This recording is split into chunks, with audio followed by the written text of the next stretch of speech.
As a player, I always want to play how many minutes? 90 minutes, 95 minutes. I always want to play. That's what I love to doing. Sahal Abdul Samad ভারতীয় ফুটবলের সাম্প্রতিক সময়ে অন্যতম শ্রেষ্ঠ footballer. और ये धोनी की हुई जी गजब ग्रिप कैसे SRMB TMT बार की विन ग्रिप टेक्नोलॉजी सीमेंट के साथ बनाए मजबूत पकड़। Grip is important. শুধু শ্রেষ্ঠ ফুটবলার বললে ভুল হবে, তার পজিশনে ফুটবলারদের মধ্যে তিনি কিন্তু অনন্য। তার যে স্কিল, তার যে প্রতিভা, তার ধারে কাছে এখনো পর্যন্ত আসতে পারেনি অনেকেই। আর সেই সাহাল আব্দুল সামাদ হয়ে ওঠার চেষ্টাই কিন্তু করছেন বর্তমান ভারতীয় ফুটবলের তরুণ ফুটবলাররা। কিন্তু সেই সাহাল আব্দুল সামাদ, যার কাছে শুধু আইএসএলের প্রত্যেকটি দল নয়, বিদেশি ফুটবল দলগুলিও অফার দিয়ে থাকেন, কিন্তু তিনি কিন্তু রয়েছেন মোহনবাগানে। আচ্ছা, আপনি ভাবুন তো, আজ সাহাল আব্দুল সামাদ যখন কেরালা ব্লাস্টার্সে খেলতেন, তিনি কিন্তু প্রতিনিয়ত খেলে চলতেন। তিনি কেরালার জায়গায় অন্য কোনো দলে গেলেও কিন্তু 90 মিনিট পেতেন। কিন্তু যখন তিনি মোহনবাগানে এসছেন, মোহনবাগান দলটা একবার ভেবে দেখুন। মিডফিল্ড যদি বলি, সাহাল আব্দুল সামাদের পজিশনে কারা রয়েছেন? ডেক স্টুয়ার্ট, দিমিত্রি পেত্রাতুস, অর্থাৎ তারকা বিদেশি, অনেক দামি দামি বিদেশি ফুটবলার। সেখানে সাহাল আব্দুল সামাদ 90 মিনিট কেন, অনেক সময় 45 মিনিট খেলারও সময় পাচ্ছেন না। আর এই বিষয়টা নিয়েই কিন্তু সাহাল আব্দুল সামাদ হাঁপিয়ে উঠেছেন। তার কারণ, তার মতো প্রতিভাবান ফুটবলার, তার মতো একজন চ্যাম্পিয়ন ফুটবলার সবসময় মাঠে থাকতে পছন্দ করেন। আর সেই কারণেই কিন্তু সাহাল আব্দুল সামাদ চাইছেন 90 মিনিট না, 94, 95 কিংবা তার বেশিও যদি সময় খেলা হয়, মোহনবাগানের জার্সি পরে যদি মোহনবাগান ফুটবলাররা খেলেন, তাহলে তিনি যেন তাদের অন্যতম একজন হয়। কোচ হোসে মরিনহো সবসময় বলে থাকেন, তার দলে প্রতিটি পজিশনের একাধিক খেলোয়াড় হওয়ায় তার জন্য অনেকটা সুবিধা হয়। কিন্তু খেলোয়াড়দের প্রতিনিয়ত লড়াই করে চলতে, আপনারা মোহনবাগান দলের প্রতিটি পজিশনে দেখুন, প্রতিটি পজিশনে কিন্তু একের থেকে বেশি ফুটবলাররা রেডি রয়েছেন, যারা শুধু মোহনবাগান না, দেশের যে কোনো দলের হয়ে প্রথম একাদশে জায়গা করে নেবেন। কিন্তু সাহাল আব্দুল সামাদ, তিনি তো চ্যাম্পিয়ন ফুটবলার, তিনি কিন্তু হাল ছাড়তে রাজি নন। তিনি চাইছেন, তিনি চেষ্টা করছেন যাতে অনুশীলনে এমন তিনি প্রতিভা দেখান নিজের, যাতে প্রত্যেক ম্যাচে 90 মিনিট পান। হাঁপিয়ে উঠছেন সাহাল আব্দুল সামাদ।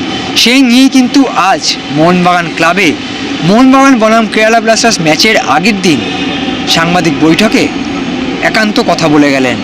শুধু কথা বললেন না, নিজের লক্ষ্যের কথাও কিন্তু জানিয়ে গেলেন। আর তার সাথে সাথে তিনি তো কেরালা ব্লাস্টার্সে খেলেছিলেন, যেখানে আপনারা জানেন একাধিক সমর্থক আসেন, মাঠে গ্যালারি কিন্তু ভরে যায়। শুধু ভরে যাওয়া নয়, উপচে পড়ে দর্শক। সেই একই রকমভাবে মোহনবাগানেও কিন্তু দর্শক সংখ্যা কম নয়, বরঞ্চ দেশের সর্বাধিক গ্যালারি ভর্তি করা সমর্থক কিন্তু মোহনবাগানেরই দখলে। আর সেই কারণেই স্বাভাবিকভাবেই প্রশ্ন উঠেছিল, কেরালা ব্লাস্টার্স নাকি মোহনবাগান, কোন দলের সমর্থক তার কাছে প্রিয়, কোন দলের সমর্থকরা তাকে বেশি এনকারেজমেন্ট করতে পারেন। কি বলছেন সাহাল, সেটা তো অবশ্যই শুনবো। তার সাথে এটাও শুনে নেব কোচ হোসে মরিনহো কোন মন্ত্র জানাচ্ছেন তার ফুটবলারদের। যেভাবে সাহাল আব্দুল সামাদ, অনিরুদ্ধ থাপা থেকে শুরু করে দলের প্রতিটি ফুটবলার নিজেদের তৈরি রাখেন, আপনারা তো সবসময় ভেবে থাকেন যে কী রহস্য রয়েছে, যে কারণে এই মানের ফুটবলাররা, ভারতীয় ফুটবলার কিংবা বিদেশি ফুটবলাররা বেঞ্চে বসার পরেও সবসময় একজোট হয়ে থাকেন, সবসময় প্রস্তুত থাকেন বেঞ্চ থেকে নেমে খেলা বদলে দিতে। সাহাল আব্দুল সামাদকেই দেখুন না, হ্যাঁ তিনি মাঝে মধ্যে প্রথম একাদশ পান, খেলেন, প্রমাণ করেন নিজেকে, কিন্তু অনেক সময় কিন্তু দেখা যায় বেঞ্চে থাকতে, বেঞ্চ থেকে মাঠে নেমে প্রমাণ করতে। কিন্তু তিনি চাইছেন প্রতিটি ম্যাচে যাতে 90 মিনিট খেলতে পারে না, তার জন্যই হাঁপিয়ে উঠছেন সাহাল আব্দুল সামাদ। কি বলছেন এই সকল বিষয় নিয়ে, চলুন তার মুখ থেকেই শুনে নেওয়া যাক।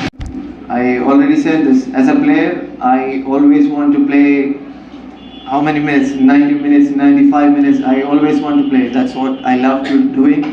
And yeah, when we sit out and we don't get the time, that's the time when we need to really sit down and think what's wrong in my training, what's wrong in my playing things, what I can improve, and what I can do to tell the coach I'm ready.